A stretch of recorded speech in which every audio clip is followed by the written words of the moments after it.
Welcome to this episode of This Week in Tech India, the only weekly tech news roundup you need so that you can stay informed about tech in India.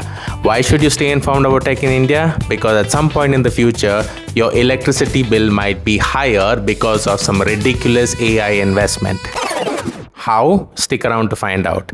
Meanwhile, if you like my mustache, drop a like. If you don't like my mustache, leave a comment. Either way, make sure you subscribe and share this with your friend and your aunts. Your aunts might like me. Anyway, we got a bit of, and I wouldn't say it's a lot of news. I would say it's a bit more impactful news this week that we're going to get through. Starting with some crazy numbers from three big American companies. One is a number that's $17.5 billion, which is an investment announced by Microsoft for India over the next 4 years-ish. This investment is supposed to focus on expanding cloud infrastructure and AI capabilities across the country. Now, we need to think very carefully about this. Yes, it's good news. It's money coming in, which is always great, but it is AI capabilities and cloud infrastructure. What does that basically means? It means data centers. So why I am concerned about this as a regular Indian citizen? Well, in the US right now, and I'll link this article in the description, go take a look at that. In the US, right now, about 200 bodies have written collectively to the government insisting that there needs to be a moratorium on data center expansion. What does it mean? We should not have more data centers. Why? Many reasons, mostly environmental, but primarily where a data center is located, the people who live around the data center are experiencing high electricity bills. Yes, data centers are power hungry. They consume more power, and it feels like ordinary citizens are paying the price for it, which we absolutely do not want in India. Either way, at the conceptual level, any kind of AI infrastructure enhancement is only going to benefit the very rich. It's only going to benefit companies like Microsoft and Amazon and others. So when you see something wrong, don't be afraid to call it out, as a lot of us are and should be good at doing. Speaking of Amazon announced an investment of $35 billion in India over the next few years, which is interesting mostly because it came a day after Microsoft's announcement, and it's exactly double the figure that Microsoft committed. I don't know if they are trying to one-up each other. I mean, if you remember a couple of weeks ago, Google announced a $10 billion investment. Now Microsoft's $17.5 billion and Amazon's $35 billion.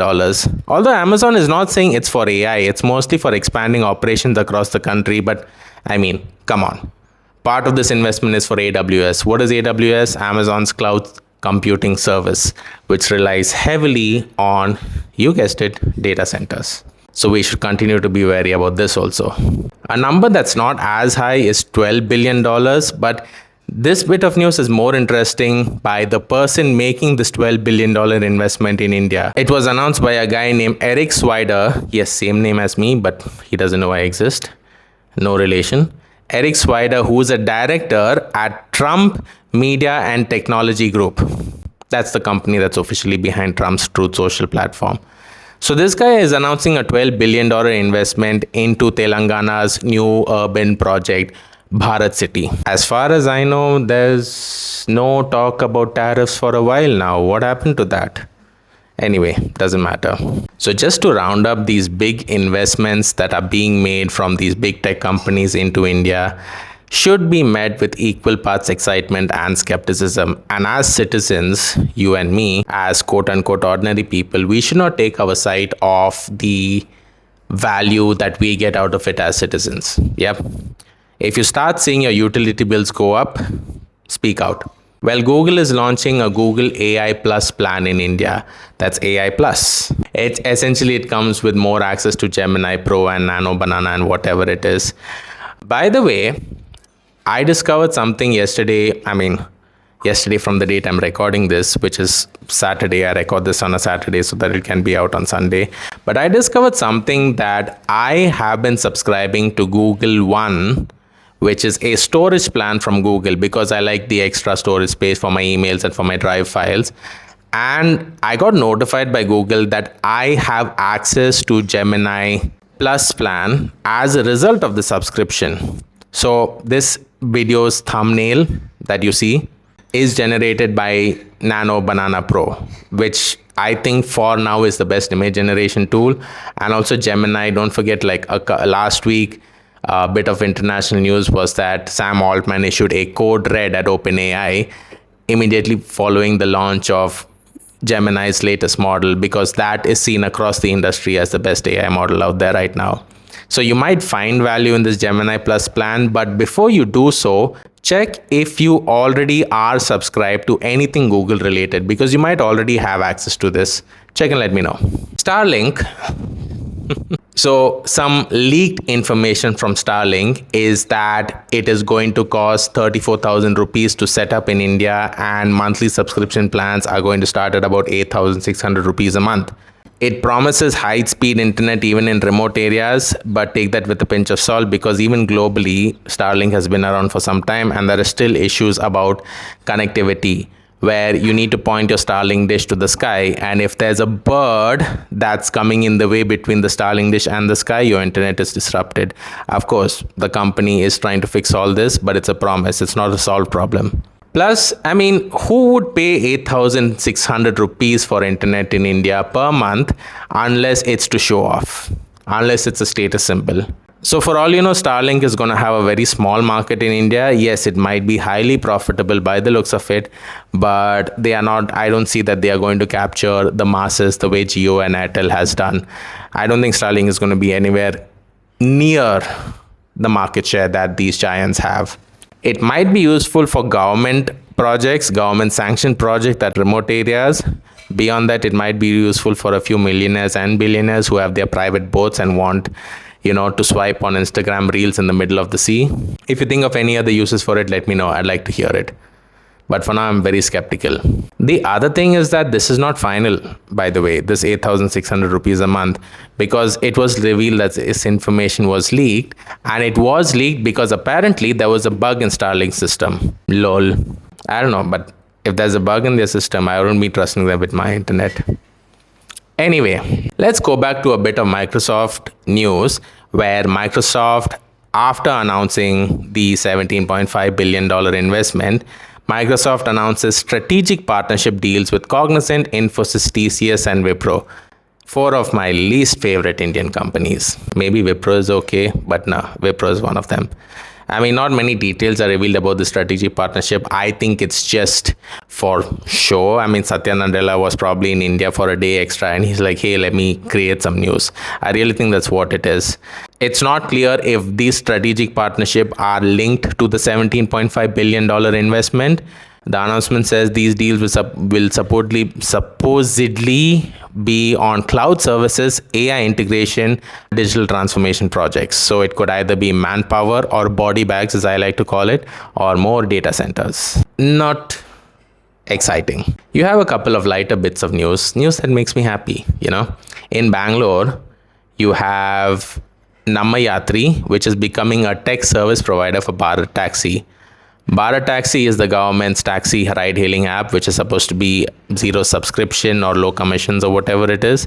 And Namma Yatri is going to be their tech service provider, which is great because you have in-house service provider for an in-house platform. By the way, Namma Yatri's platform is open source, and you can take a look at it. Uber launches Uber Direct, which is a B2B platform right now. But what is exciting to me about this bit of news is not so much it's an additional Uber product that's B2B. It is that it is being launched on the ONDC platform. ONDC, which is Open Network for Digital Commerce, is an Indian government initiative. It's been around for a while, but it's really picking up recently. I see it as a huge potential for all sorts of merchants all over India to be able to sell online. And if you're thinking about how to get paid online through digital payments, well, that should be a lot less of a concern right now. IMF has recognized UPI, India's UPI, as the world's largest digital payment system, actually, by sheer volume of transactions. And also, there are seemingly always new players in the market. There's a company called AirPay, which has got nothing to do with AirPlay, Apple's AirPlay. It's not an Apple product. There's a company called AirPay, which has received approval from the RBI to be a cross-border payment aggregator. What does it mean? Quite simply, it means that they can receive international payments.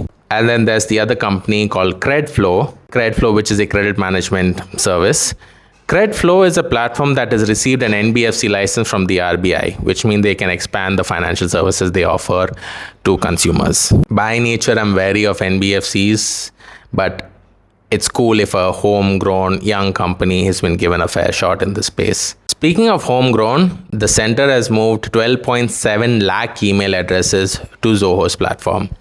This is a continuation of an earlier bit of news. I think it's cool because, of course, Zoho is homegrown, and every time someone says, well, Zoho has fallen off the radar, people have been saying that since 1996. I have a lot of faith in this company. They are not sponsoring me, just to be clear. Nobody's sponsoring me. I maintain my independence and integrity as a tech journalist. By the way, Zoho's chief scientist Sridhar Vembu made an interesting comment, well, at least a comment which I found interesting, and he's adding to the conversation that the industry is having about vibe coding, where you use AI to generate code for you. He says that in Zoho, employees, engineers can use AI to generate code, but each engineer takes full accountability of their code. I think that is absolutely cool. It solves the problem as to sort of, do we allow AI to generate code or not for companies? I think it's okay. It's just an enabler as long as engineers, as long as humans take accountability of the code that is generated, especially if it's packaged into a product and sold. So take for that what you will. Blinkit CEO has warned that the 10-minute delivery quick commerce might be a bubble that's close to bursting. And I've said this in the last couple of videos. You can go back and check that the e-commerce bubble itself might burst very soon. Well, Blinkit CEO, Blinkit being a quick commerce company, himself has said that this quick commerce bubble is close to bursting. I'm not somebody who says I told you so I won't say that I told you so.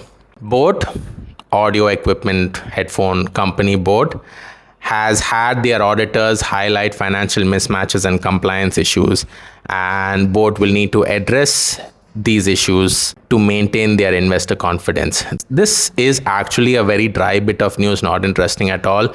For me, it's interesting because I used to be an auditor, and financial compliance issues could actually have a very serious impact on a company. All you younger people out there, go back and read what happened to Satyam Computers in India in 2008, I think it was.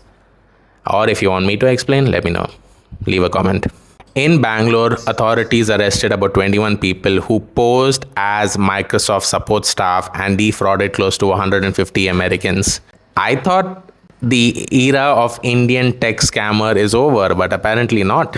Indian tech scammers, by the way, great source of memes. Absolutely love it. So authorities arrested 21 Microsoft Support Center employees in Bangalore for running a scam that defrauded about 150 Americans. The staff allegedly used their positions. Oh, these are actual Microsoft employees. The staff allegedly used their positions to gain access to consumer information for fraudulent activities. Okay, this is not Indian tech scammer. This is Indian techie working for Microsoft becoming a scammer. This is employee fraud, and it is pretty serious. Lol. The final bit of news that I'm going to close out on is less tech, more industry related news, but it does apply a lot to the tech industry, which is known to have people working crazy number of hours. Up to 72 hours a week. Sorry, not funny. Up to and over 72 hours a week, as is encouraged by a lot of people who have made it, apparently. So, Member of Parliament Supriya Sule introduced the Right to Disconnect Bill in Parliament, which aims to give employees the legal right to disconnect, which means they can ignore office emails and work calls after office hours. On one hand, it is kind of bittersweet. It's kind of sad that a bill has to be introduced and potentially a law has to be introduced for something that really should be a fundamental right. I'm paid to work 40 hours a week. Why should I pick up work calls or calls from my boss on the weekend?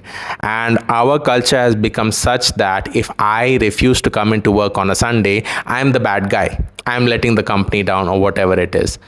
Well, I hope against all odds this bill passes and becomes law, because we should get out of the mindset that working only 40 hours a week will lead to lower levels of output. No, there is an element of productivity as well. And it's like a diminishing margin in utility. Beyond this 40 to 45 hours, if you increase the number of hours worked per week, the output per hour significantly decreases.